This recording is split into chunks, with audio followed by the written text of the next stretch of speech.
Welcome back. আশা করছি আপনারা সকলেই ভালো আছেন। তো এই ধরনের যে ভিডিওগুলো এগুলো এডিটিং করার জন্য আমাদের একটা এক্সাম্পল ফাইল এবং একটা ব্যাকগ্রাউন্ড মিউজিক প্রয়োজন হবে। এগুলো আপনি ভিডিও ডেসক্রিপশনে পেয়ে যাবেন, এখান থেকে ডাউনলোড করবেন। করার পর আমরা আমাদের ফাইলসে চলে যাব,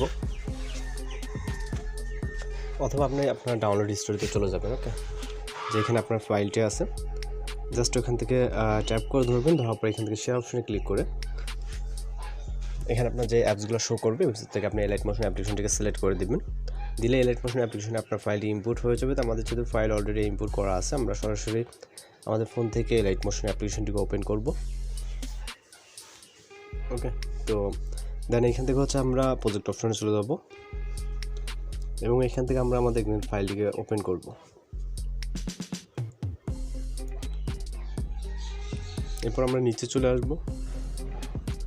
আসার পরে যে লেয়ার দেখতে পারবেন, নিচে যে একটা লেয়ার, একদম নিচে এই লেয়ারে ক্লিক করবেন। ওকেতে ক্লিক করে কারেন্ট ফিলে ক্লিক করবেন এবং মিডিয়া নট ফাউন্ডে আপনি একটা ফটো সিলেক্ট করবেন। আপনি চাইলে যে কোনো ফটো সিলেক্ট করতে পারেন। তো আমি ফটোকে নিচ্ছি, তারপর প্লাস অন চাপ দেবো।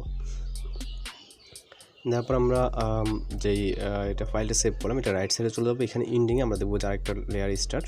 তো এই লেয়ারে ক্লিক করবো। ওকেতে সেমভাবে কালার ফিল এবং মিডিয়া নট ফাউন্ড থেকে আমরা দ্বিতীয় ফটোটাকে সিলেক্ট করব।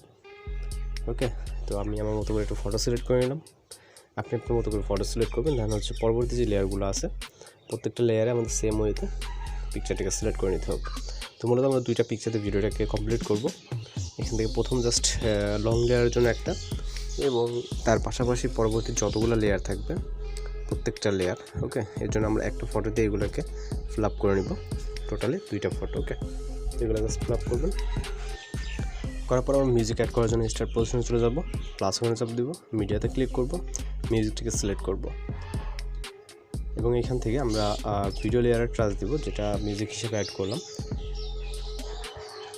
থ্রেড অপশনে ক্লিক করব, এক্সট্রাক্ট অডিওতে ক্লিক করব।